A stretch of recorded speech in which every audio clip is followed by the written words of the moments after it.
E aí, galera, beleza? Como é que vocês estão? Meus amigos, hoje é dia de um dossiê mais do que especial que vocês vão cair pra trás. E vocês sabem que eu não gosto de falar o que eu não posso cumprir. Gente, quantas e quantas vezes eu já não utilizei aquela foto do Lula com Jorge Soros, que hoje são mais do que amigos, companheiros inseparáveis. Em qual contexto foi aquela foto? E mais, vocês sabiam que num passado não tão distante, Lula e o Soros eram inimigos? Mais do que isso, o Soros fez campanha aberta contra o Lula, inclusive ameaçou com a reação do mercado financeiro contra o Brasil, amplamente denunciada pelo PT. O que foi que aconteceu? E vocês sabiam também que aquela foto tem total relação com o racha que teve no PT anos atrás, que inclusive gerou o PSOL, e que hoje o PSOL meio que racha pela mesma razão? Temos que contar algumas histórias extremamente interessantes que se conectam com a CPI das ONGs, que a gente vai comentar sobre ela, que ela começou ontem e até adiante. Ontem teve 1001 coisas no Brasil, mas acho que eu vou contar pra vocês. É brincadeira de criança que aconteceu ontem, mas independente. Vou falar rapidinho da CPI no dia 8, começar a falar da CPI das ONGs, para falar do seu Fernando Henrique Cardoso, para... Meu Deus, só maldade. Mas vai nos levar a falar de Bolsonaro e um bom velhinho que não está mais entre nós. E vocês vão ver que falar de ter esperança no Brasil, de esperança de dias que vão dar certo, não é coisa da boca para fora para deixar pessoas animadas. A gente fala e a gente prova. E a gente vai falar do Dilma. Enfim, tem muita coisa. Espero que esse vídeo não dê mais do que 1h10, porque esses últimos dias estão demais. E vamos lá, vamos de forma bem rápida nas primeiras notícias. Aqui é só para mostrar, né, toda a parcialidade da imprensa. O UOL confere. Conversa com o presidente Lula. Lula erra sobre Enem e obras paradas. Aqui é sobre a live do Lula. Não é fake news, porque o Lula não comete fake news. Fake news é só os inimigos da imprensa. Então, mais uma vez, selo de parcialidade. Deixa eu ver se tá aqui separado. Deixa eu ver se eu consigo colocar. Semi-imprensa, pronto, tá aí, extrema imprensa. Tudo narrativa sem pé nem cabeça. Mas vamos lá. Articulação para vetar ex-GSI soa como confissão de culpa. Olha só, né? Quem poderia imaginar que blindar o Gonçalves Dias pegaria mal pro Lula e pro seu governo? Essa nota eu achei interessante, porque ela está na coluna do Paulo Capelli. O Paulo Capelli, jornalista do Metrópolis, ele é parente do Ricardo Capelli. Pelo menos o que me informaram algumas pessoas com que eu andei conversando, né, num passado não tão distante. Então, assim, o Ricardo Capelli, que estava lá, que até chefiou o GSI por um momento, interventor federal. E aí o Ricardo Capelli, junto com o Petrônio Viana, escrevem que a articulação governista para impedir o depoimento do Gonçalves Dias na CPMI soa como confissão de culpa. A convocação do ex-chefe do GSI foi rejeitada em votações ocorridas nesta terça-feira. O resultado da votação, porém, deixa no ar a sensação de que o governo tem algo a esconder. Deixa no ar quem... Oh, meu Deus. Dias comandava o GSI no dia das invasões das sedes dos três poderes e, cobrado até mesmo por aliados do Lula, pediu a exoneração do cargo antes que fosse posto para fora. Antes disso, para agravar a situação, adulterou documentos que foram enviados ao Congresso para ocultar que foi alertado com antecedência pela BIM sobre as invasões.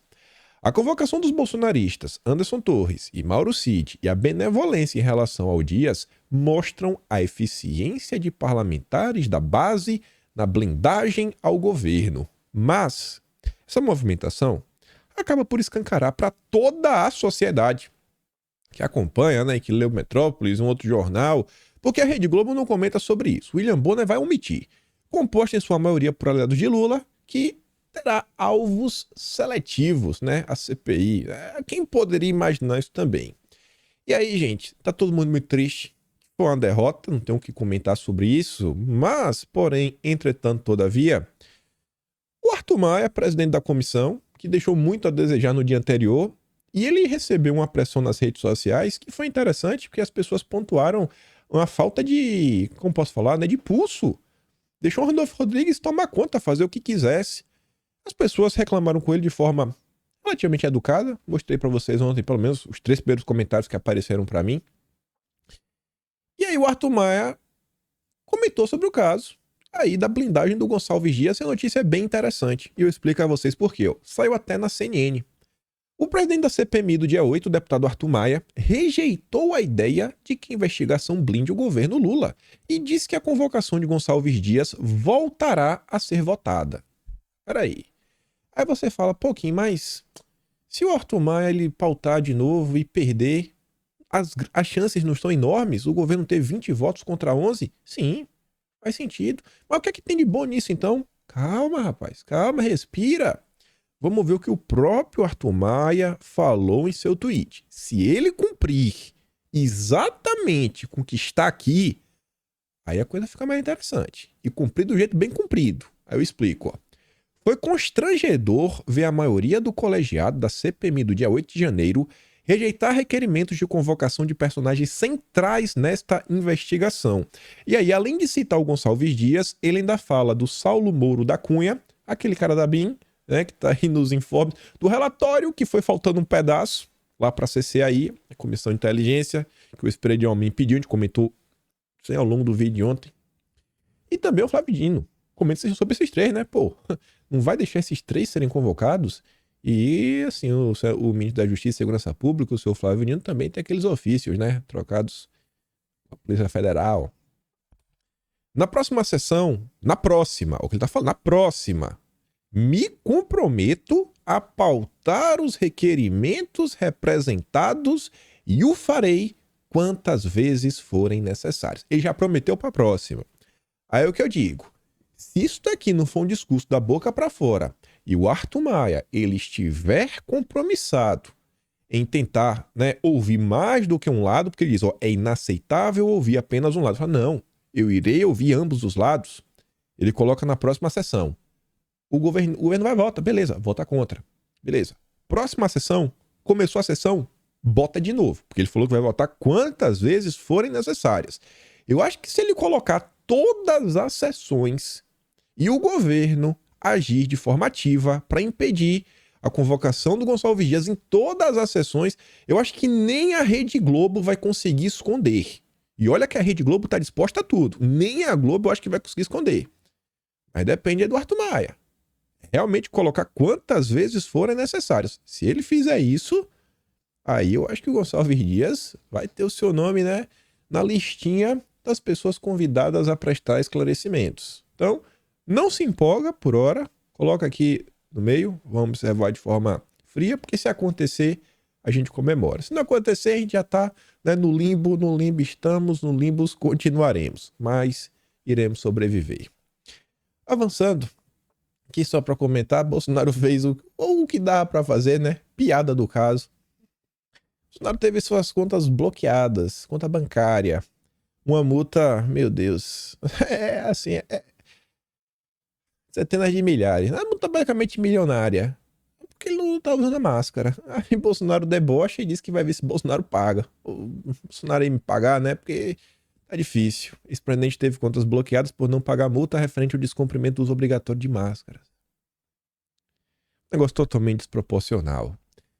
Aí você vê, após essa situação do bloqueio das contas de Bolsonaro, um jornalista da Folha de São Paulo escreveu isso daqui, ó. Trump e Bolsonaro, não tirem suas vidas. A vida não só faz mal à saúde, como impede que se cumpram as sentenças em vida. Tá vendo o que o cara tá falando, né? Mas isso aqui não é discurso de ódio, isso aqui é apenas o retrato da imprensa brasileira, esse lixo. Aí, essa postagem circulou, né, assim, alguns perfis de direita, a turma bateu um print. Só para comentar esse caso bem rápido. Felipe Rafaeli, ele se descreve em sua biografia como de esquerda. A primeira coisa que o cara diz é assim, de esquerda. Antes de qualquer outra coisa, ele é de esquerda. Depois é cineasta, depois é isso, depois é aquilo, de esquerda. Ele começa assim. Ele fala o seguinte, ó. Não suporto esse sujeito. Em 2018, eu saí para fazer vira-voto para o Haddad. Mas isso daqui é um absurdo. É um absurdo. Tá ali, ó. Por falta de máscara, Bolsonaro sofre bloqueio de 317 mil reais. Brasil, Brasil, Brasil, Brasil. E vamos correr que ainda tem muita coisa no vídeo de hoje. Ontem, talvez uma das CPIs mais importantes da história desse país, se for bem feita, começou. E começou bem. Começou bem mesmo, porque a imprensa já está chorando. Plínio Valério é o presidente da CPI das ONGs, é um oposicionista, ou seja, é um cara mais à direita, e o relator também não é do governo. E tá ali, ó. CPI das ONGs é instalada no Senado. A primeira de muitas batalhas que virão foi vencida. Formamos um grupo coeso para produzir um trabalho sério com o único objetivo de jogar luz na atuação de ONGs a serviço de interesses internacionais que agem como um governo paralelo. Só para você sentir o drama, olha o que a imprensa diz. Derrapou na largada. O governo começou perdendo. Lula perdeu. A base aliada postergou as suas indicações até a noite de ontem, numa tentativa de adiar o início do trabalho. Não conseguiram. Não adiantou. A comissão começou a funcionar na quarta e a bancada do governo ficou sem cargos na mesa do colegiado. Não tem a presidência, nem a vice, não tem nada.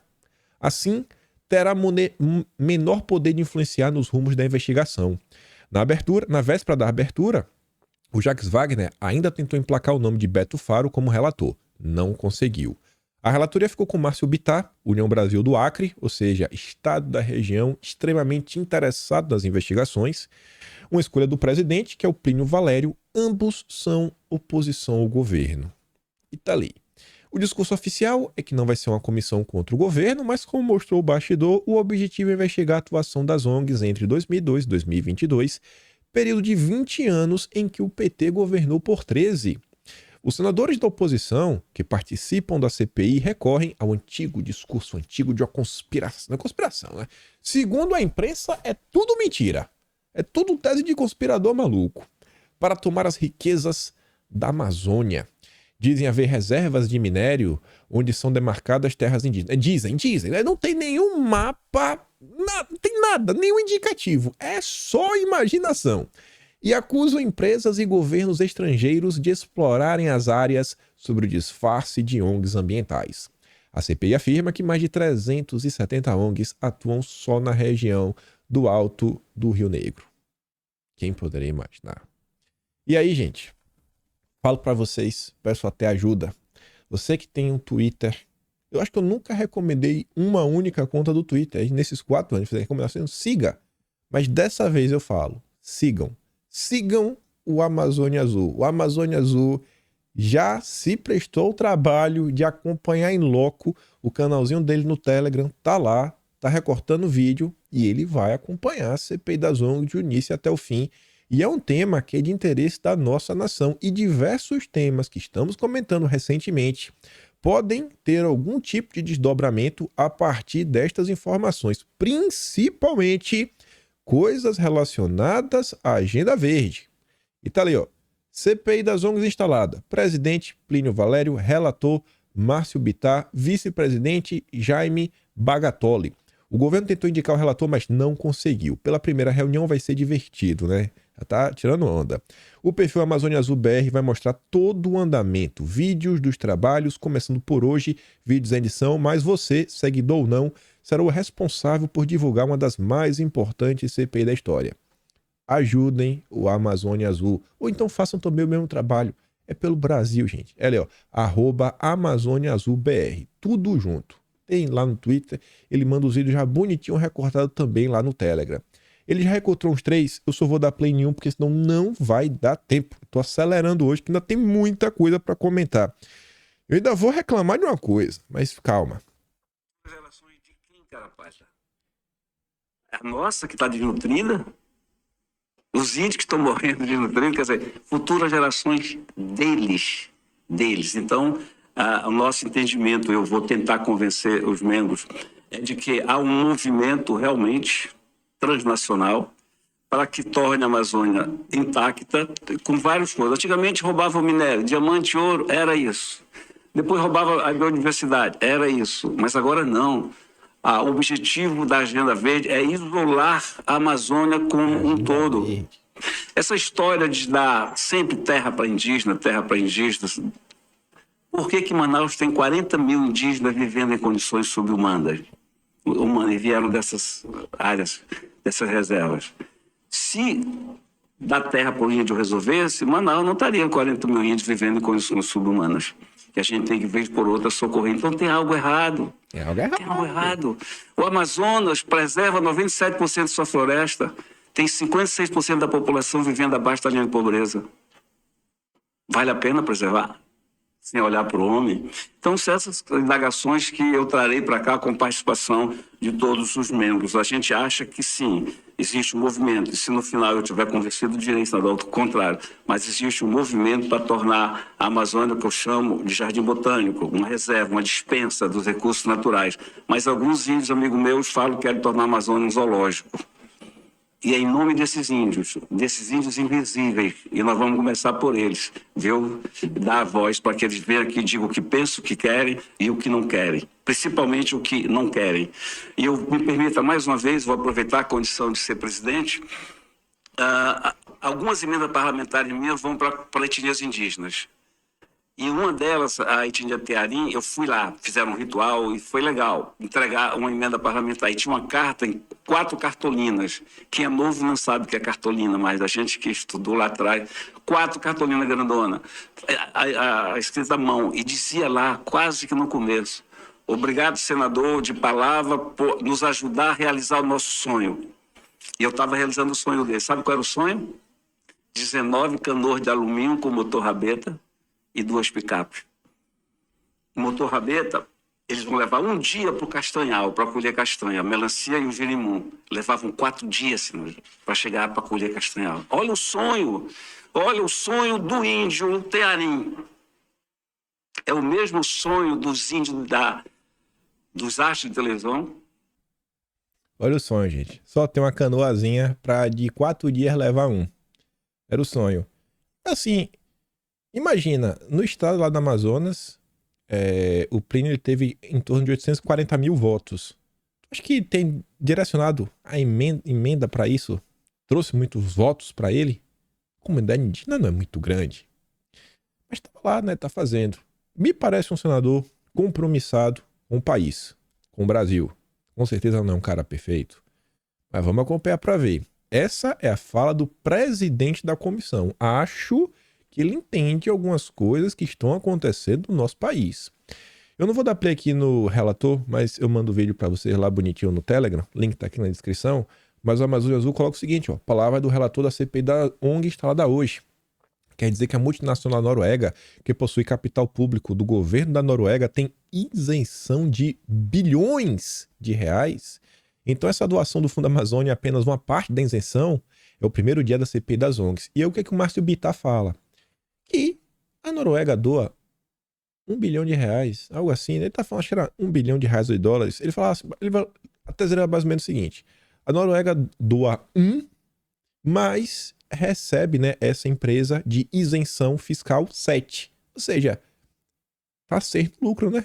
Mandou 1 de volta pro Brasil, pro Fundo da Amazônia, e 6 tá pra lá. Então ele fala que tem coisas que tem que ser investigada, porque esse dinheiro pode, ele fala até, não, pode estar indo para uma secretaria aqui, uma secretaria acolá, utilizando para fazer uma campanha a favor de si mesmo, e tem que prestar atenção. Outro senador que participou, o Amazônia Azul coloca ali, ó, a CPI das ONGs, esse é o primeiro dia, começou a falar sobre soberania. É exatamente este assunto que tem que vir à tona. A Amazônia está sendo administrada por ONGs encharcadas com recursos e interesses internacionais. Será que há órgãos públicos contaminados para impedir seu desenvolvimento? Que se apure. Que a Amazônia volte a ser dos brasileiros, sejam eles índios, negros, brancos, etc. E aí agora que a gente vai chegar na parte interessante. Que tudo aqui foi o que aconteceu no dia de ontem. E aí não tem nenhum tipo de pesquisa extra. E aqui eu já deixo minha reclamação. Hoje, eu ia ter um jantar de graça lá no Outback. Aqui tem Outback também. De graça. E é caro. Eu deixei de ter um jantar gratuito porque eu me dei o trabalho de pesquisar. E aí eu me empolguei. E aí eu só tinha 2 opções. Ou eu deixava esse assunto para comentar amanhã. Ou eu não ia pro jantar. E eu estou aqui. Então, culpa do Vilimigo. Tá me devendo um jantar. Eu tava indo, meu sogro chegou de viagem, chamou todo mundo pra comer e eu tô aqui com cara de idiota. Mas vai valer a pena. E o que foi que aconteceu? Tava eu passando no Twitter, sempre assim, né? E vem alguém pra ativar o sensor aranha. E eu vi essa postagem. Eu conheço esse livro. Nunca o li, mas já recebi muito recorte desse livro. Muito mesmo. E aí ele fala assim, ó, prosseguindo a leitura do livro Mafra Verde, o qual humildemente recomendo ao Plínio Valério, Márcio Bittar e demais integrantes. Esse livro é do Lourenço Carrasco. É um cara que está acompanhando esse tema das ONGs há mais de 20 anos, que tem um acervo gigantesco. Já conversei com pessoas até do entorno dele. E esse livro aqui, o detalhamento que ele tem sobre o avanço da agenda verde no Brasil, vocês caem para trás. Eu já trouxe coisa aqui no vídeo, mostrando desde a época do Sarney que já rolou. Haja coração. O amigo que mandou os recortes foi o mesmo amigo que mandou aquelas informações que me fizeram pesquisar sobre a CPI dos Rockefeller em 1957. Recomendo quem estiver procurando aí para ler. E vocês acham fácil aí para dar uma lida. Mas enfim, eu podia estar comendo agora um pedaço de carne, mas estou aqui, ó. O Vilimigo diz: vejo como figura central do empoderamento das ONGs no Brasil o senhor Fernando Henrique Cardoso. E isso aí que me bateu o gatilho. Porque eu sempre falo para vocês que o estado das coisas que o Brasil vive hoje, muitas delas são desdobramentos das ações do senhor Fernando Henrique Cardoso. Esse estado burocrático que a gente vive, essas instituições que existem hoje no estado, várias delas foram criadas durante as gestões do senhor Fernando Henrique Cardoso. Diversos funcionários públicos que estão na máquina por indicações do Fernando Henrique Cardoso, diversas portarias, tudo foi construído. Então, hoje em dia você quer fazer alguma coisa, você quer fazer uma mudança, você normalmente não faz, tem que conhecer, né? Tem os funcionários do setor que tem que pegar, tem que ter uma certa... Você quer fazer uma coisa, você fala, ih, rapaz, quantas normas eu não vou ter que cumprir para tirar isso aqui do papel? Você, enquanto um cargo comissionado, né? Você quer colocar algum projeto para frente, projeto de governo, então tem lá os funcionários de carreira, vocês conversam com ele, vai dando um direcionamento ou outro, não é algo simples. E quem que conhece essa burocracia, né, descaradinha, por dentro, foi quem criou a social-democracia brasileira, ou melhor dizendo, a terceira via. E esse é um dos primeiros pontos que a gente vai ter que começar a comentar no vídeo de hoje para as coisas fazerem sentido. Que eu falei que, além de tudo, vocês sairão hoje animados. E não é daquela esperança da boca para fora que apenas, sabe, pega na mão de Deus e fala, Deus nos proteja, porque somos fiéis. Tava lá eu pesquisando, né, algumas coisas. Tinha umas falas interessantes ali na imagem que o Vilimigo postou do Fernando Henrique Cardoso sobre o que os deputados deveriam abrir mão. Falando, não, abrir mão aí do teu poder, né? O mundo mudou, a sociedade civil organizada está muito mais próxima do povo do que os deputados. Ele estava falando literalmente isso, para os deputados abrirem mão para as ONGs, deixar as ONGs governar. É isso que o Fernando Henrique Cardoso falou. E não deve ter nem um mês, eu trouxe aquela nota da Folha de São Paulo de 1995, quando o Fernando Henrique Cardoso foi a Bruxelas, que ele fala que as ONGs eram organizações neogovernamentais, é uma nova forma de governo. E aí, gente, lavando no Google, e olha a nota que eu achei. Falei, rapaz, terceira via? Que história é essa? Ah, eu lembrei por quê. Porque lá também nas notas do Vilimigo tinha uma página lá, Fernando Henrique Cardoso, Third Way, que seria a terceira via na tradução. E eu fui pesquisar, né, para ver as informações que tinha, o que tem relação com isso, com ONGs, etc. E a gente vai chegar lá. Você vê aqui, ó. 8 de abril de 1998, o eterno retorno.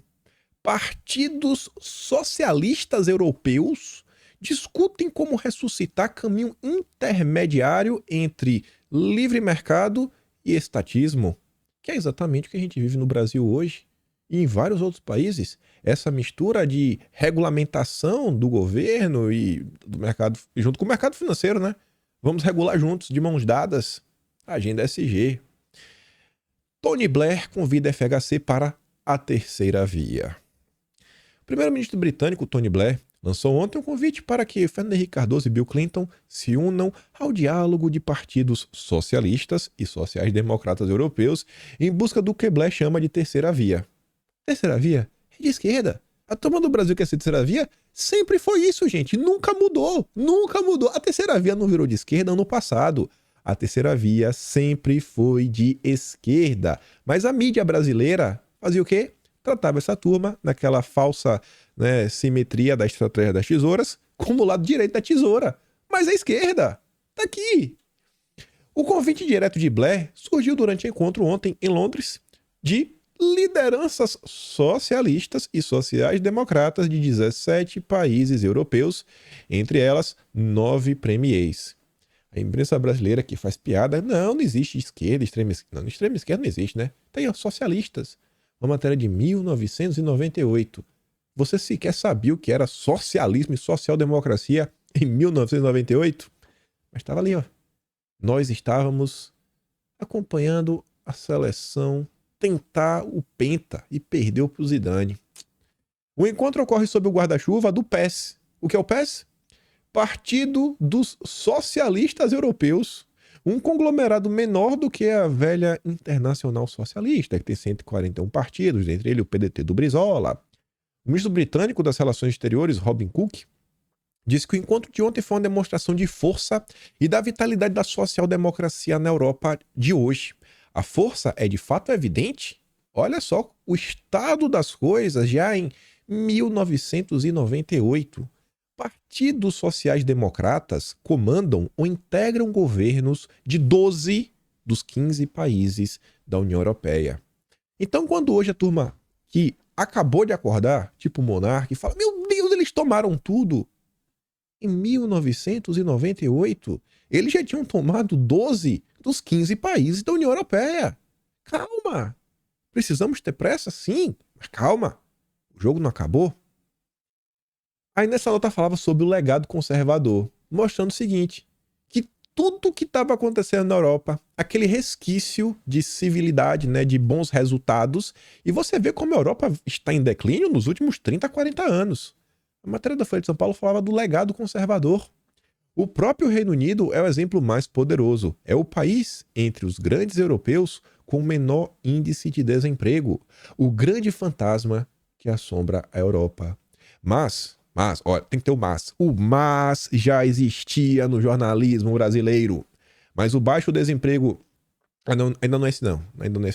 Mas o baixo desemprego britânico não se deve às políticas do social-democrata Tony Blair. Eu pensei que era outro mais à frente. Né? Esse bom resultado não é por causa do Tony Blair. Não é por causa do social-democrata terceira via Tony Blair, que, como ele próprio admite, teve apenas 11 meses até agora para implementar os seus planos. O Reino Unido, que se diferenciava dos outros países, estava bem aos governos conservadores que o antecederam.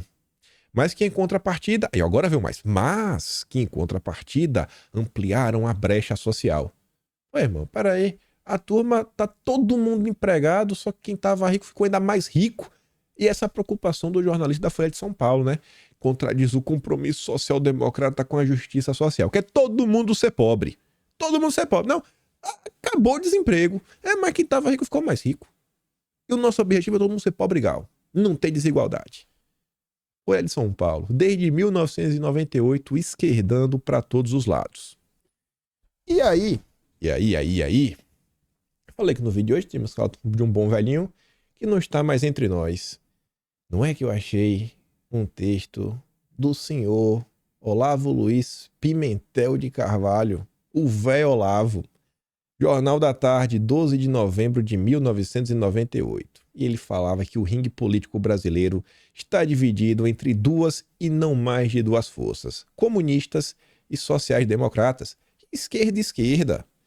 A margem de existência de qualquer política francamente anticomunista é cada vez mais restrita. Direita e conservadorismo foram criminalizados. E as palavras, mesmo que os designam, adquiriram nova significação. Consagraram-se como sinônimos de neo-NZ e neo-ismos. Que é exatamente o que eles continuam acusando a turma da direita. Não começou hoje. Agora imagina, se você olha para o cenário brasileiro, para um lado e para o outro, você fala: meu Deus, eu estou desesperado. Tomaram conta, eu só vejo esquerda para tudo que é lado. Imagina o Olavo de Carvalho sem internet. Sem internet. Com a máquina... Não devia ser mais máquina de escrever, né? Mas estava ali, olhava para um lado, olhava para o outro. Na redação da Globo, da Folha de São Paulo, a população cega, entorpecida pelo futebol. Quem tinha mais motivos de jogar a toalha? Olavo de Carvalho ou nós? Você vai me falar que as coisas não melhoraram? Porque a esquerda já dominava ali, ó. É de esquerda a esquerda. Agora já tem. Ainda que eles tentem criminalizar, 25%, na pior das hipóteses, da sociedade brasileira, sabe que é conservadora. Porque que é e não sabe, aí tem mais os 45, que é a turma que não acompanha a política. Conservadores simplesmente já não existem. Vocês hoje reclamam que a gente não tem espaço. Lá nem existia. Esse era o Brasil em 98.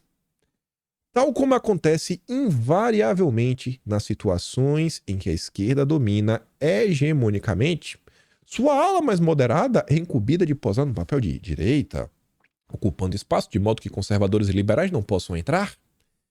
Desaparecidos do horizonte e acabem por desaparecer do mundo. Dentre os sociais-democratas, incumbidos de postar de direita ad hoc, o principal, evidentemente, é o FHC.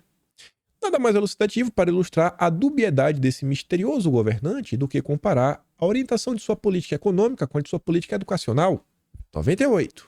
Um governo que faz todo o possível para ser tomado como representante fiel do capitalismo globalista, ao mesmo tempo que promove a doutrinação em massa de nossas crianças, dentro do mais puro cânone da luta de classes. Afinal, é direitista ou esquerdista? É a mesma coisa do governo Lula. FHC já se declarou um granciano. Como tal, ele não quer na pressa leninista que ânsia na tomada do poder. Se desdobra entre a concorrência eleitoral nas cidades e a luta armada nos campos. Ele despreza a superficialidade apressada de petistas e do sem terra. Ele aposta no tempo, na lenta transfiguração das consciências, na revolução cultural granciana, enfim, que avança a passos silenciosos, gradual, segura, sob a crosta opaca do dia a dia. Estava lá. Só que deu errado. As pessoas despertaram para o outro lado, se bem que hoje também tem muita gente doidinha. Em compensação, né? Falando que tem muita gente, o FHC não está com tanta pressa, em compensação que na verdade não compensa nada, apenas piora tudo formidavelmente. Iludem-se também todos aqueles que na esquerda acreditam que a virada do Brasil rumo ao socialismo nos libertará do poder globalitário. A turma achava que colocar o Lula, né, socialista, ia tirar o Brasil do caminho do globalismo. Se enganaram. E o Lula os traiu. E aquela foto com Soros diz muito sobre isso. O mundo unificado está perfeitamente apto a integrar nos seus esquemas um socialismozinho aqui, outro acolá, resguardado uma certa margem de liberdade econômica para os grandões, coisa que, aliás, a esquerda mundial já deu gentilmente seu aval sobre a elegante denominação de terceira via. E, finalmente, os mais iludidos de todos são os empresários nacionais, que proclamam com ar de tranquilidade sapientíssima que o novo mundo do globalismo tecnocrático está definitivamente imunizado contra o socialismo. Me disse isso não foi as eleições e o que está sendo o governo do Dilma. Os grandões, as empresas internacionais, cheias de ajudinhas, mão na roda, liberdade para boletar com força no Brasil. E o empresário nacional, não, vai dar certo, né? Lula 1 vai voltar, o do Meirelles. Economia brasileira cachapante. Mal sabe o que o espera, né? O empresário nacional.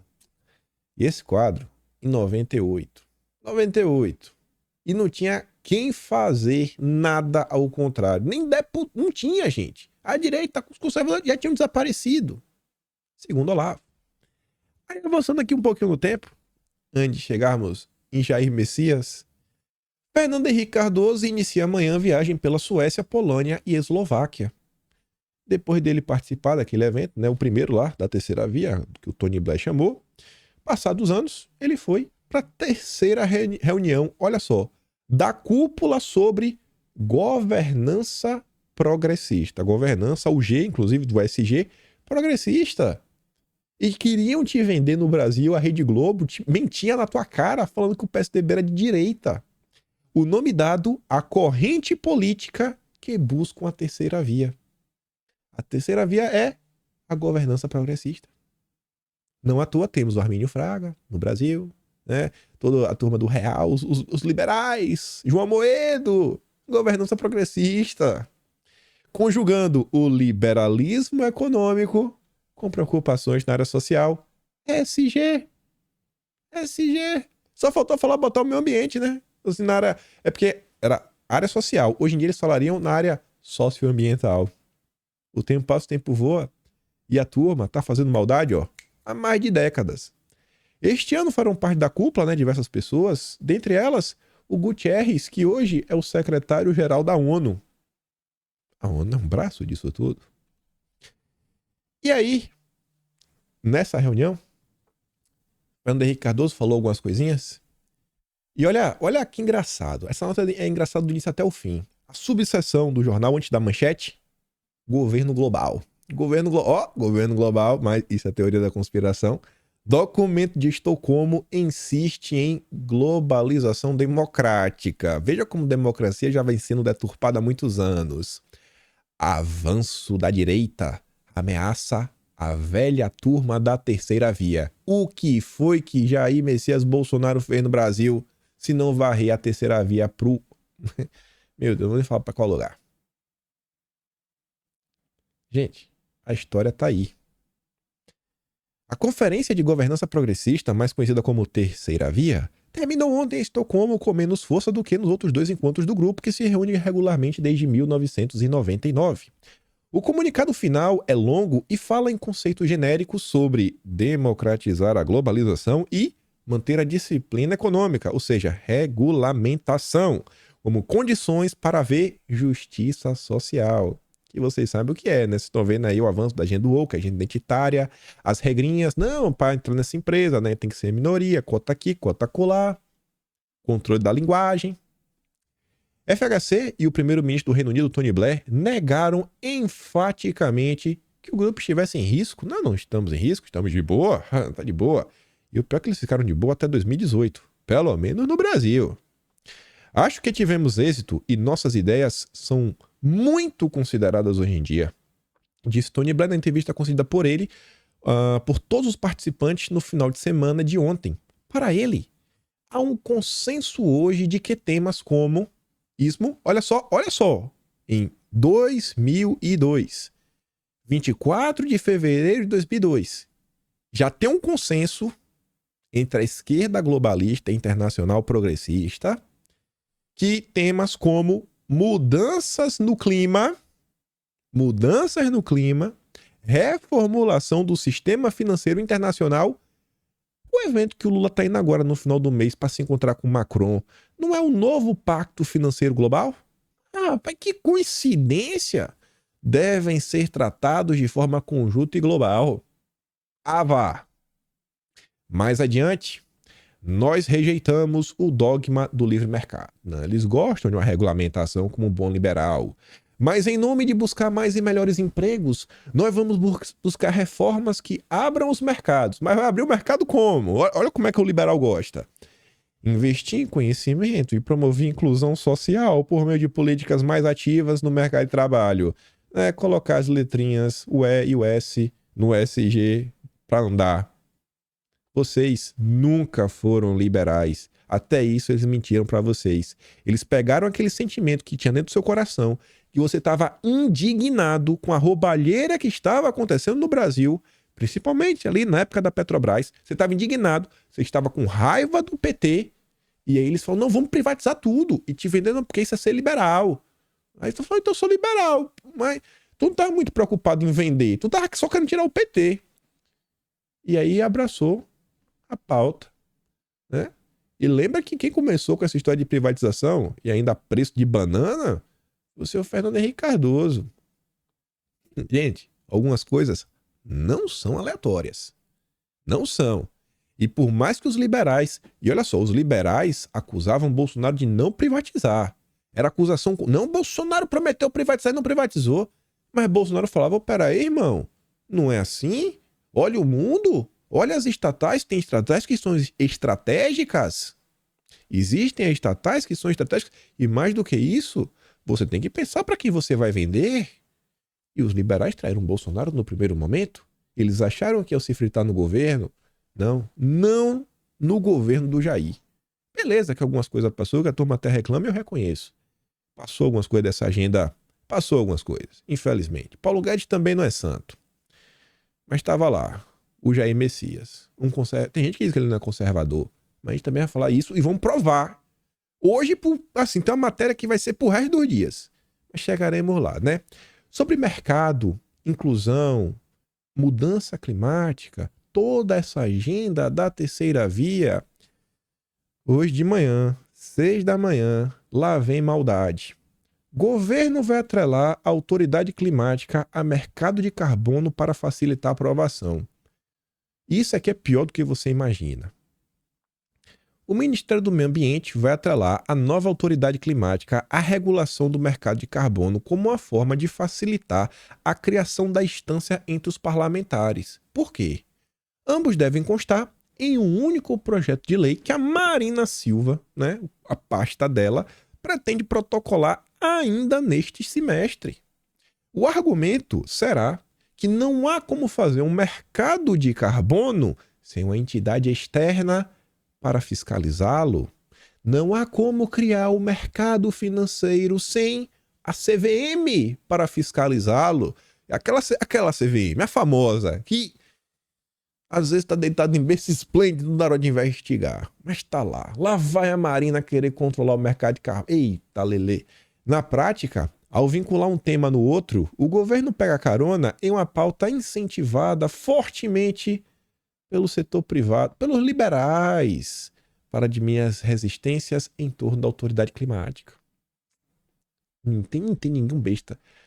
Os liberais só pensam em dinheiro. Eles já são ricos e querem ficar mais ricos ainda. E você que pague. A estratégia será adotada após a Marina perder, diversas vezes lá na Câmara. A autoridade climática foi uma das condições de Marina Silva para aderir ao governo do Lula. O órgão autônomo teria como função monitorar o cumprimento dos compromissos do Brasil de redução da emissão de gases prevista no Acordo de Paris. E aí, se tu não cumprir, vem a punição. E qual será a punição? Eu ainda não sei. Minha única certeza é que eu tenho medo do que a Marina pode fazer. Mas vamos voltar para a matéria. Renata resumiu aqui, de forma simples, essa matéria inteira. A Marina Silva deseja criar a CVM do carbono para que o Brasil seja fiscalizado e até mesmo punido caso não cumpra as metas estipuladas pelo Parlamento Europeu. Por que a Marina odeia tanto o Brasil? E a gente volta para 2002, que temos que trazer esperança. Voltando para aquela mesma matéria, Fernando Henrique Cardoso diz que no Brasil é difícil encontrar alguém que queira ser classificado como conservador. É desgraçado. Mas hoje mais não. Seria uma prova de que o pensamento de centro e de centro-esquerda da terceira via está em ascensão, não em declínio. Em resumo, a proposta do grupo é aproveitar os benefícios da sociedade de mercado e conjugá-los com um estilo de governo mais focado em questões sociais. Junto o mercado com o social, o SG, só vai. Mas o tempo passou, gente. E eles perderam. Porque houve um despertar no Brasil a partir de 2013, com duas figuras. Um velhinho, Olavo de Carvalho, e um ex-capitão do Exército, Jair Messias Bolsonaro. E vamos falar um pouco deles dois, né? Antes de... Eu não vou trazer aqui toda uma jornada, etc, tudo mais, mas eu vou falar de forma bem simples. Você pode achar que Bolsonaro cometeu 1000 erros. Você pode achar que ele é burro, que ele é incapaz, que ele é isso, que ele é aquilo outro, que etc, tudo mais. A única coisa que você não pode negar, e a realidade tá aí pra mostrar o tempo inteiro, inclusive tem muita gente que faz pouco delas, as tias do Zap. As tias do Zap, elas surgiram e estão aí muito graças a Bolsonaro. Os tios do churrasco, os primos, as primas. Tá todo mundo aí. Porque alguma coisa esse cara tem que faz as pessoas se empolgarem a ponto de acompanhá-lo. É um magnetismo, assim, uma coisa, não é nada sobrenatural. Simplesmente, não sei se a turma gosta de fofoca, gosta de briga, ele é briguento, ele é treteiro, e aí por causa disso a turma acompanha. Mas isso é o que acontece. E diversas pessoas no Brasil, que muita gente classifica como burras, que só fazem atrapalhar, que é gado, que é isso. Essas pessoas, elas são apenas, sei lá, como se fosse o irmão mais novo, né? As criancinhas, mas que já acordaram. Já saíram da fase do engatear, já acordaram, pode ser criança. Às vezes pode ter um pensamento, sabe, raso das coisas, mas já consegue entender minimamente o que tem de certo e o que tem de errado no país. E esse despertar não tem quem tire de Jair Messias Bolsonaro. Não tem quem tire. Não tem quem tire. Eu conheço diversas pessoas que falaram: eu só comecei a acompanhar a política de Jair Messias Bolsonaro. Ah, mas hoje tem internet, as redes sociais? Tem. E eu moro aqui na Austrália e eu conheço diversas pessoas de diversas etnias e é raro eu conhecer alguém que acompanha a política. O que aconteceu no Brasil não aconteceu em outros locais. Não aconteceu. Simplesmente assim. É a realidade. Tô mentindo? Então vem aqui, prova. Conversa com quem vocês conhecem de outros países. Procurem ver se é similar ao que acontece no Brasil. Não é. Não é. Aí tem gente, os super conservadores, mas a China, não sei o que lá, comunista, de esquerda, avançou no governo. Assim, é como se Bolsonaro conseguisse fazer tudo sozinho. É como se um homem só, eleito pelo povo, tivesse que obrigar o Congresso inteiro a sempre votar o que ele quer. Eu tenho minhas críticas ao Bolsonaro diversas, mas diversas mesmo. Né? Eu não vou nem comentar aqui, porque não acho que meu problema. Tem muita gente para criticar. E eu tô aqui para passar pano para ele. E essa nota aqui, gente, falo pra vocês, batam um print. Não precisa ter minha cara não, porque aí fica mais larga assim e fica pior de ler no celular. Pega só a matéria. Só a matéria aqui, ó, pequenininha. Recorta. Guarde com você, porque será útil. Um dia você vai lembrar dessa matéria. Você vai lembrar. No pós-Bolsonaro, a Suprema Corte Brasileira destrava pautas espinhosas e muda o perfil dos julgamentos.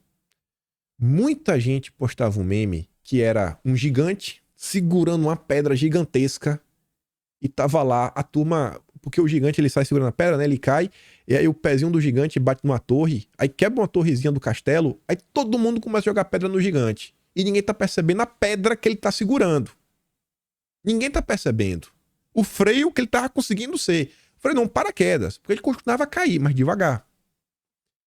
Até o ano passado, parte dessa agenda estava guardada para não acirrar mais os ânimos com o então chefe do executivo e os apoiadores dele. Essa agenda de esquerda, essa agenda woke, ela estava parada. Por causa de Bolsonaro. Não ia dar confusão, não. Nesse momento, não. Quem diz é a própria Globo. Foi o caso, por exemplo, do processo retomado na semana passada sobre a legalidade do marco temporal para a demarcação de terras indígenas, né? O julgamento era frequentemente usado por Bolsonaro como forma de tensionar a relação com o judiciário. Em diversas declarações, o ex-presidente dizia que não cumpriria eventual decisão favorável aos povos indígenas. Aí pode dizer, mas Bolsonaro é bravateiro, é isso, aquilo, outro. Rapaz, se não fosse esse cidadão, a gente já tá naquele estágio do Fernando Henrique Cardoso, né? Não tem ninguém de conservador no Brasil. Óbvio, em 2013... no pós-2013, pós-junho de 2013, Olavo de Carvalho também começou a fazer um barulhinho, hein? Barulhinho. E acabou por formar muitas pessoas e ajudar muitas pessoas, abrir os olhos de muitas pessoas que hoje estão por aí. Uns ingratos, outros mais gratos. Não espere de mim críticas ao véu Olavo e a Bolsonaro. Na semana passada, a corte também voltará a discutir a descriminalização do porte de substância que te deixa biruta para consumo próprio. Estava travado na era Bolsonaro. A descriminalização do meu corpo, minhas regras, até 12 semanas, também tá aí. Nos bastidores do judiciário, a inclusão dessa ação na pauta é tida como certa diante do novo momento político e sem os embates com Bolsonaro. Sem conflito permanente, o professor da FGV de Direito, Tomás Pereira, observa o que chamou de congestionamento na pauta do judiciário, que era causado pelo governo Bolsonaro, que era tanta confusão, era tanta judicialização contra ele, que não tinha tempo de julgar essas outras coisas. Segundo ele, a volta à normalidade permite que tudo isso entre em campo. Tanto pelo fim da pandemia, como por não ter essa relação de conflito permanente com a presidência, a pauta abre. É a matéria da Globo. O especialista da FGV deixando claro, Bolsonaro era um paraquedas. E teve gente que preferiu votar nulo, fazer o L, falar tudo desse cara e continuar falando. Só não consegue reconhecer. Perfeito? Ele não é. Mas o que esse cidadão fez é para entrar para a história desse país. E vamos falar do véu Olavo também. quem tá falando isso daí, e temos que chegar na foto do Lula com os foros. A apoteose da burrice nacional. 5 de fevereiro de 2007. Olavo ainda devia estar totalmente desesperançoso. Olhava para um lado, olhava para o outro, não encontrava ninguém para conversar. Todo mundo, né, cego sobre o que acontecia no Brasil e no mundo. Estão internacionalizando a Amazônia. Não dá para entender como um processo desses ocorre no governo do PT, exclama o senador Pedro Simon diante do projeto governamental. Meu Deus, que internacionalização da Amazônia? Isso não tem tudo a ver com a CPI das ONGs? Sim, exatamente. Que permite a União conceder à iniciativa privada a administração e exploração econômica das florestas nacionais. Mas quem você não denunciou esse ano? Denunciou não, você trouxe aqui o tweet da FUNAI falando em fechar parceria com a WWF para gerenciamento lá de terra. Sim, aconteceu esse ano. Ora, se o senador lesse os meus artigos ou assistisse às minhas conferências, não estaria tão surpreso diante do óbvio. Desde pelo menos 10 anos antes da eleição do Lula para a presidência da República, eu advertia: se vocês querem saber o que é entreguismo, esperem o PT chegar ao poder. Por que eu dizia isso? Bom, dizia pelo mesmo motivo que me levou a publicar no Jornal do Brasil, no dia 1º, a seguinte notinha. Qual notinha? Elogiado em São Salvador pela sua fidelidade inflexível ao movimento comunista, leia, Foro de São Paulo, homenageado na mesma semana em Davos. Vocês conhecem Davos? Aquela cidade do Fórum Econômico, do Klaus. Klaus, aquele amigo do Luciano Huck, estava aqui agora no Brasil, regulamentação do mercado de carbono, amigo da Marina Silva, estava com Alckmin. Pois é, lá em Davos, pela sua conversão ao capitalismo. E foi essa conversão que levou o Lula a ser amigo do Jorge Soros. O presidente Lula parece ser o maior enigma ideológico de todos os tempos. Porém, ainda mais admirável é a recusa geral da mídia em notar o paradoxo e pedir explicações. Como assim? O que é que está acontecendo? Como é que o Lula consegue ser os dois ao mesmo tempo? A imprensa nunca fez esse trabalho, nunca quis levar esses questionamentos para a população. A solução do enigma Lula é ao mesmo tempo a resposta à perplexidade do senador Simon.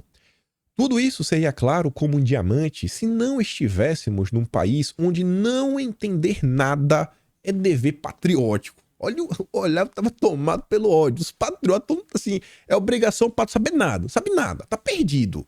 Em 2007, eu tava, meu Deus do céu, no segundo ano do ensino médio, me questionando o que é que eu ia fazer da vida. Já expliquei 1000 vezes, mas vou começar tudo de novo. Vamos ver, Olavo.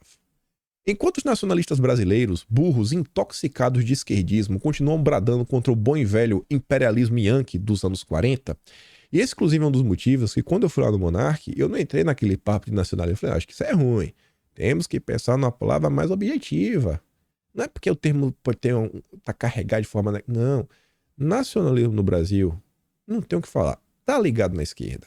Os conceitos são todos arraigados na esquerda. Não dá para ser assim. Mas eu não queria entrar em debate com o Monark, só que esse ponto não dava para ceder. Eu falei, não, pô, acho que é melhor defender a soberania do Brasil.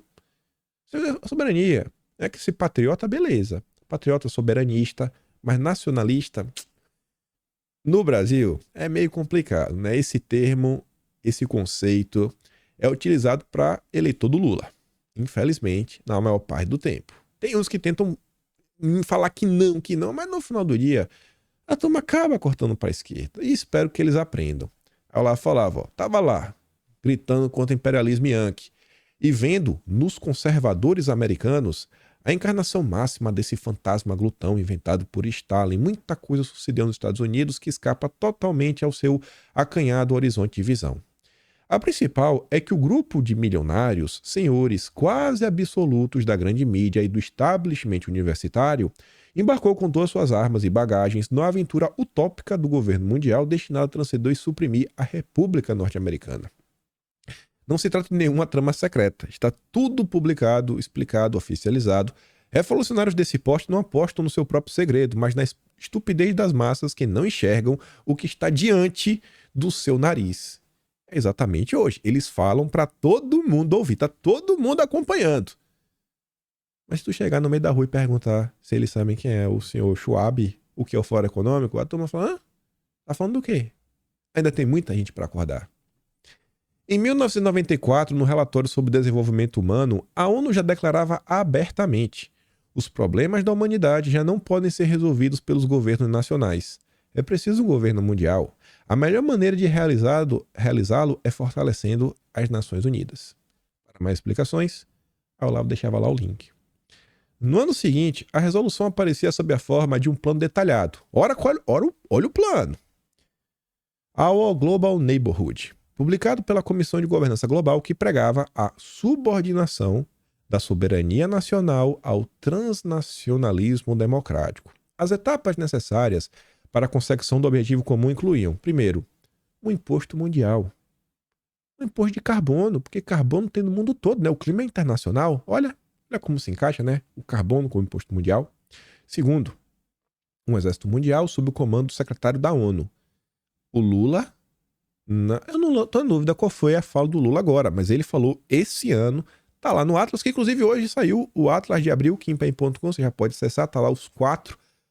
Assinou agora, tem apoio aos 4. E quem vem assinando desde janeiro é quem está tornando esse projeto possível, né? Para pagar lá aos nossos funcionários. Mas enfim, o Lula falou que tem que fortalecer a ONU, porque a ONU não está conseguindo impedir, né, que conflitos aconteçam. Então tem que ter mais poder de ação. Mas não chegamos nesse patamar. Terceiro, legislações uniformes sobre direitos humanos, imigração, isso, aquilo outro, etc, tudo mais. Sendo previsível a proibição de diversas coisas, né? Ó, cigarro, é tipo o imposto do pecado, né? Isso aqui seria tipo a agenda SG, que está no mundo inteiro. Não é porque é uma legislação, uma regulamentação que está no mundo inteiro. Uniforme. Olha esse item 4. Não, eu vou pular o 4. Vamos olhar o 5 e o 6. Assembleia Mundial, eleita por voto direto, passando por cima dos Estados Nacionais. Código Penal Cultural, punindo as culturas nacionais que não se enquadrem na uniformidade planetária politicamente correta. Que meio que já está assim. Agora, olha que engraçado esse item 4. Tribunal Penal Internacional com jurisdição sobre os governos de todos os países. Todos os países. O que é que todos os países compartilham em comum? É o que eles dizem. O clima. O meio ambiente. Se você destrói o seu meio ambiente, você pode estar afetando, né? O senhor Lee, né? Lee Zhangzung, está lá no noroeste da Coreia do Norte. E aí cortou a árvore, seu Lee teve um ataque cardíaco, né? Porque sabe como é o impacto climático. É a tese deles. Quando eu vi isso daqui, o Tribunal Penal Internacional, veja se estamos loucos. Essa nota eu comentei no vídeo do dia 4 de junho. Projeto de lei prevê crime de ecocídio para punir culpados por desastres ambientais, proposto pelo PSOL, partido mais globalista do Brasil, com ongueiros. Lá pras tantas, a matéria falava o seguinte, que no Brasil, né, o ECOI, grupo de ONGs, junto com os PSOL e tudo mais, participaram da campanha ampla, né, sobre a questão do ecocídio, junto com parceiros internacionais. Eles pedem que o Tribunal Penal Internacional, Tribunal de Haia, inclua crimes ambientais também em seus julgamentos. E aí você consegue jogar, né? Você consegue julgar uma coisa que acontece em todo o planeta, que é o clima. Exatamente a proposta lá atrás, 2007. Foram 16 anos, hein, para isso acontecer. Essa proposta entrar no Brasil. Mas vamos voltar lá para o texto do Olavo. O projeto é o mesmo texto, eu só botei a manchete de novo para não se perder. O projeto globalista abrange ainda uma reforma radical da mentalidade humana em escala planetária, mediante a imposição de novos critérios morais, né, toda a agenda identitária, reprimindo-se por meio do combate publicitário e judicial qualquer resistência possível. Vá criticar esses movimentosistas, né, e os ismos. Vá lá criticar para ver se tu não fica um fóbico pela imprensa. O objetivo final é a supressão da tradição religiosa judaico-cristã e a sua substituição por uma religião biônica mundialista com fortes tonalidades ocultistas e ecológicas, né? A Mãe Gaia. Só para dar um exemplo, entre milhares, em inúmeras escolas públicas dos Estados Unidos e na Europa, as crianças são obrigadas a participar de uma consagração à Mãe Terra, do jeito que a Miriam Leitão gosta. A Miriam Leitão consagra a Mãe Terra. A gente trouxe um tweet dela recentemente. Em comparação com os valores e princípios, que valores e princípios nos oferece a elite globalista? A agenda identitária, né? Meu corpo, minhas regras. A tirania dos regulamentos econômicos uniformes que subjugam e estrangulam os povos inteiros. Nos Estados Unidos, a linha divisória da disputa política é entre os adeptos da soberania nacional, nós, os conservadores, e a submissão à estratégia globalista, os liberals, no sentido americano do termo, né? Esquerdistas em geral. E o Brasil, hoje, ele está basicamente nesse ponto. É os liberais, né? São que é a esquerda como um todo, né? Tanto faz, porque não tem diferença do Haddad pro Armínio Fraga, para Simone Tebet, pro Guilherme Boulos, é a mesma coisa. Pensam todos iguais. Chame do que for, quer chamar de comunista, chama também. Mas é a turma que está a favor de um agente internacional contra os conservadores que estão pensando na soberania do Brasil. Tudo isso é substância do debate político diário nos Estados Unidos. Imagina, o véu lá em 2007 botava a mão na cabeça e falava: no Brasil, as pessoas estão dormindo. Aqui nos Estados Unidos, esse debate é diário. Não há um só cidadão americano maior de idade que ignore essas questões abrangentes muito mais que a invasão no Iraque, que no fundo é uma disputa entre o governo americano e a ONU. Ninguém nos Estados Unidos ignora que o destino da humanidade nas próximas gerações depende de uma escolha fundamental quanto à hierarquia do poder do mundo. De um lado, um sistema de nações independentes e do outro, você tem a burocracia global. São as duas opções, que é exatamente o que ocorre hoje. Do ponto de vista econômico, esse plano pode ser resumido na fórmula: usar o crescimento econômico globalizado como instrumento para fortalecer a burocracia internacional que o regula e o administra. É exatamente isso. As grandes empresas é que patrocinam toda essa regulamentação, vide a BlackRock, vide o mercado financeiro, as grandes empresas do Brasil. Liberais que, obsediados pela liberdade econômica, vejam nela uma causa sui e se tornem cegos para os fundamentos culturais, religiosos e morais que possibilitam, são utilíssimos para promover a destruição desses fundamentos em nome da primazia do mercado, se não da racionalidade científica, né? É o Deus dinheiro. Comunistas, em geral, empenhados em criar blocos econômico-militares regionais para resistir ao imperialismo yankee, esses então, oh meu Deus, são os queridinhos do globalismo.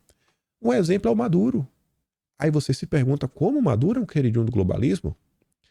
Espalham ódio ao principal adversário do esquema, fortalecem a ONU e, de quebra, já vão promovendo as integrações regionais que, pelo menos desde Hans, nome difícil, foram admitidas como a única via possível para a implementação do governo mundial. Gente, pensa o seguinte: a Venezuela toca o terror, fortalece a ONU, fortalece o discurso dos direitos humanos da ONU, etc, tudo mais, né? Temos que ter um tipo de ação. Enquanto isso, vai se formando aqueles blocos de poder. No dia que cai pro lado do Biden, que é o que está acontecendo exatamente agora. É aquele adversário interessante de ter, né? Que você justifica algum tipo de ação. Dos sociais-democratas, embriagados de terceira via, então, nem preciso falar. Esses são a própria burocracia internacional em ação. E a turma do FHC. Acho que, por fim, não tem mais um ao lado, ainda fala, ó. Ora, em matéria de cegueira, ninguém supera os brasileiros. O exemplo mais recente é o Simon, que estava aí sem entender, porque o PT, né, não está nem para a Amazônia. Ele não tem a menor ideia de que todos os partidos brasileiros, o que tem ligações mais profundas e extensas com as centrais do poder global, isso não vem de hoje, é o PT. É o PT. Como todo brasileiro falante, tá falando do senador, ele é grande mídia e se acha informado. É o mesmo que enfiar a cabeça no buraco. Querem ver até que ponto a mídia nacional está ocultando o que acontece no mundo? Vejam a ilustração desse artigo. É a primeira página do jornal El Mercurio do Chile. Envolve o Hugo Chávez. Uma imagem bem pesada. Vocês imaginam essa matéria publicada na capa da Folha da Globo? Impossível. Esses jornais podem até dar uma agulhadinha ou outra no Hugo Chávez, mas jamais darão ao leitor uma ideia exata da gravidade do estado de coisas na Venezuela. Isso em 2007. Em qual estado se encontra a Venezuela hoje? Por omissão da imprensa nacional, com apoio do governo brasileiro. Coitado. O Olavo de Carvalho devia estar se contorcendo de dor. Falar, meu Deus do céu, e o brasileiro está cego. Ninguém supera os brasileiros em matéria de cegueira. Eu acho que é por isso que o Olavo sempre falava o seguinte, que ele tava velho, mas tinha uma coisa, que ele não tinha mais o que pedir na vida. Porque ele nunca imaginou que seria tão compreendido ainda em vida. Que nunca aconteceu isso com um filósofo. Porque muitas pessoas já estavam entendendo o que ele tinha para falar. Um número que eu acho que ele nunca esperou ter em sua vida. E esse cara falava isso para ninguém em 2007. Então, como vocês querem me falar que hoje estamos, né, o monarca unilista, perdemos. Não tem mais o que fazer. Tomaram conta de tudo. A turma tomou conta de tudo aí que o mundo é mundo. A diferença é que aqui não tinha ninguém para fazer resistência.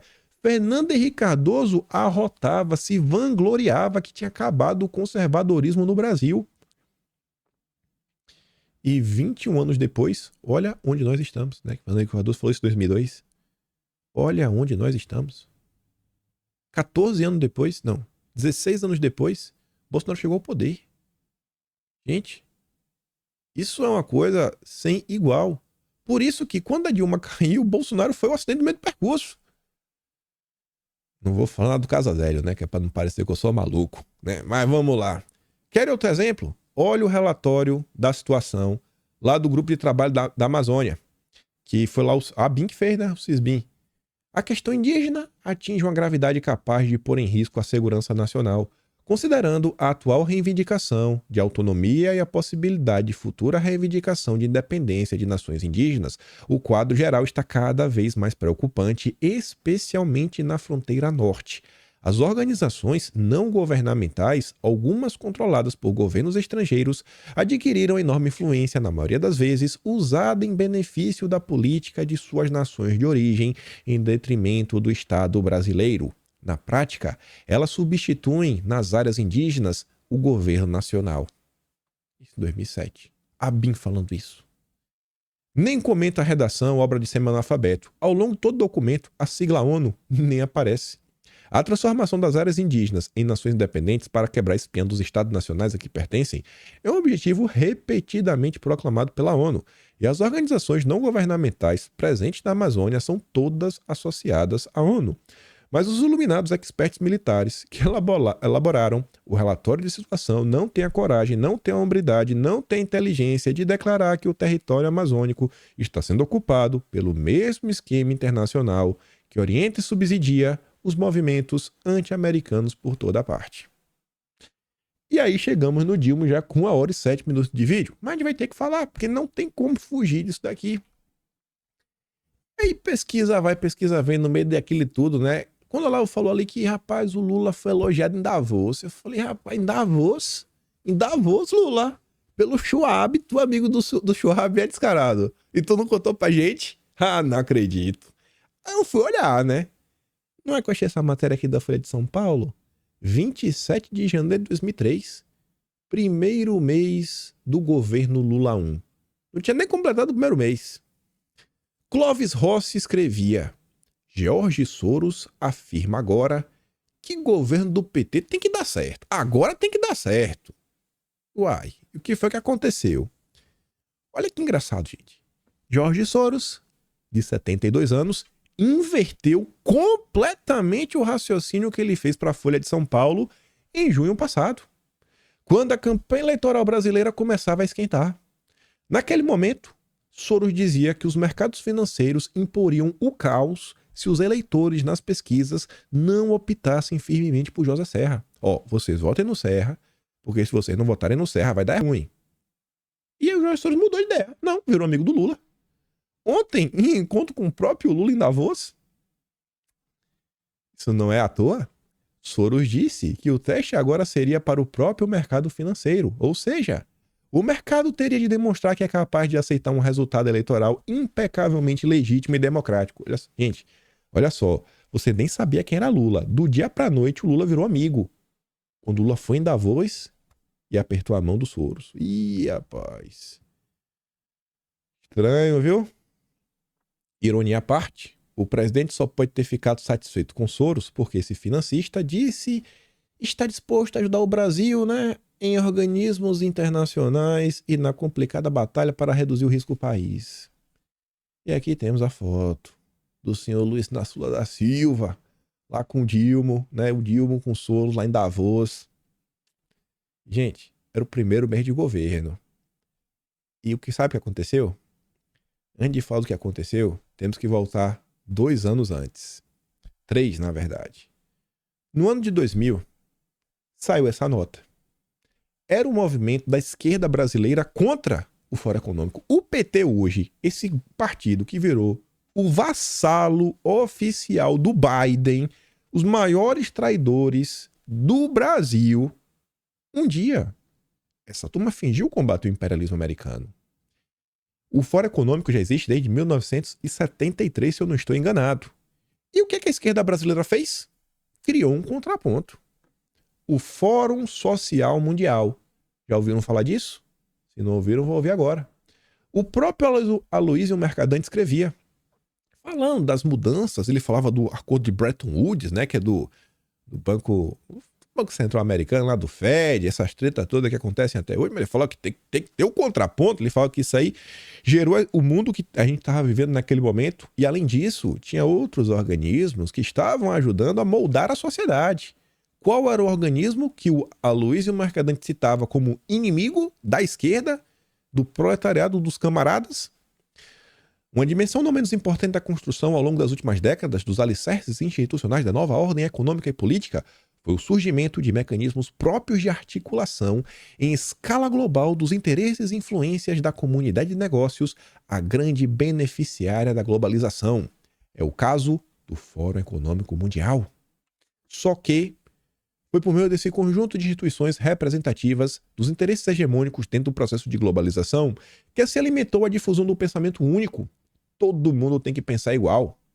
Os resultados dessas políticas são conhecidos, o novo mundo feliz da globalização. Você não vai ter nada e vai ser feliz, tem até a ver. A Luiz Mercadante estava ligado. Provocou agravamento da desigualdade entre os países, aumentou em toda parte a concentração de renda e da riqueza e levou o desemprego a níveis críticos. E eu falo para vocês, é estranho que o mundo só faça piorar, só devia melhorar. É nesse contexto, para combater essa turma, como contraponto ao Fórum Econômico Mundial, realizar anual e simultaneamente nos mesmos dias, a turma era ousada, no mesmo dia, uma reunião, né, que represente os interesses dos povos no processo de globalização, o Fórum Social Mundial. A turma do Foro de São Paulo havia lançado um contraponto. Ocorreria anualmente, no mesmo período, na mesma data, o Fórum Social Mundial. Esse era da turma anti-imperialista, a turma que ia combater os Yankees. Mas Lula chegou ao poder. E o Lula ia trair a esquerda no primeiro mês e se tornar amigo dos Soros. Governo defende ida de Lula a fora em Davos. Em reunião com organizadores do Fórum Social Mundial ontem em Brasília, representantes do governo falando que o Lula vai. O Lula vai, né, para Davos. Conforme a Folha noticiou ontem, integrantes da organização do Fórum Social, que realiza seu terceiro encontro neste ano na capital gaúcha, criticaram a participação de Lula no Fórum de Davos, que reúne investidores globais e caciques do pensamento econômico ortodoxo. Militantes anti-globalização e o MST pediu: Lula, não vá para Davos, Lula. E o Lula foi-se amigo dos Soros. Você entende por que o Soros mudou da água pro vinho? O Lula é nosso. O Painho é cachorrinho do bidê. Tá aí, vai cumprir a nossa agenda. Painho é vassalo.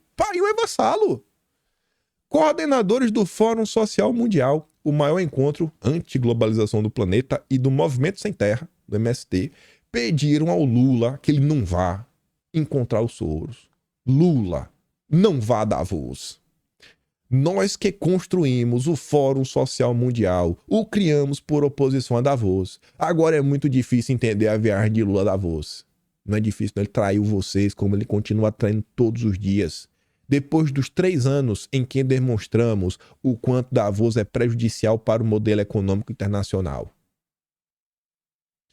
Viagem de Lula a Davos, eleição no Senado e reformas dividem o PT. Naquele momento, o resquício de amor ao Brasil que ainda restava no PT, como a Heloísa Helena, já começou a reclamar. É daí que vem o pessoal. Começa daí. Não lembra que eles falam que o PT traiu a causa? Veio daí, gente. Só que o PSOL também traiu a causa. Tanto que a ala mais radical do PSOL, a Folha de São Paulo fala assim, né? A ala mais radical do PSOL saiu do partido. A gente comentou em vídeo. Hoje o PSOL se uniu à esquerda SG, porque o próprio Leonardo Atush, do Brasil 247, classificou assim o Boric como o primeiro presidente SG do planeta, para formar um contraponto ao Foro de São Paulo. Essa esquerda sempre foi massa de manobra.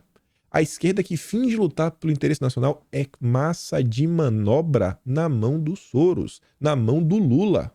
E tá ali, ó, a ala radical, ó, a mesma história de hoje em dia. A ala radical defende a presença de Lula apenas no Fórum Social Mundial em Porto Alegre.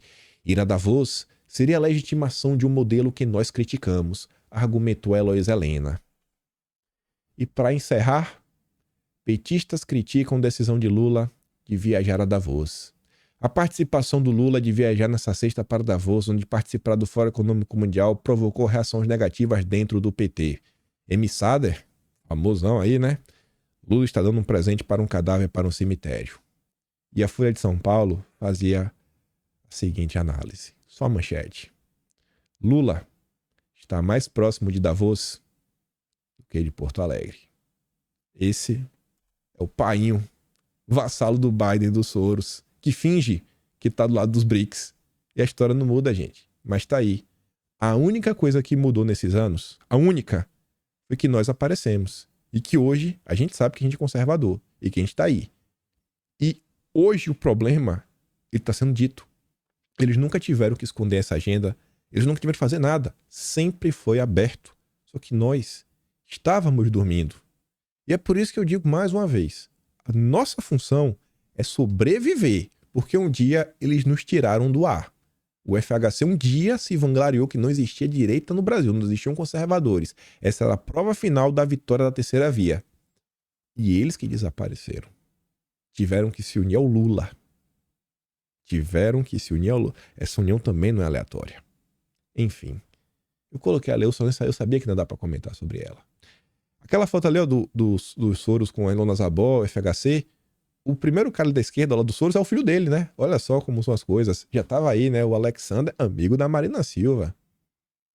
As coisas não mudam. Mas nós estamos aqui agora. Iremos sobreviver. Os conservadores irão aumentar. E um dia, a gente vai retomar esse Brasil. Mais uma vez, peço a vocês que acompanhem o Amazônia Azul lá no Twitter. Vamos ver essa CP das ONGs, para qual lado vai nos levar. E se gosta do meu trabalho, pode estar no meu canal, tem um botão de valeu, tem um peito na descrição. Atlas Brasileiro, kimpaim.com, tudo lá, todo o resumo desses 4 meses detalhados. Foram 450 páginas agora, na versão minimalista, na versão bonitona, estão uns 307, né, agora de abril. Mais de 900 notícias, prints, vídeos, etc, tudo mais. Compartilhe esse vídeo e eu espero poder estar aqui amanhã e também te ver. Aquele grande beijo, abraço, tamo juntos. Valeu, meus amigos. Fui!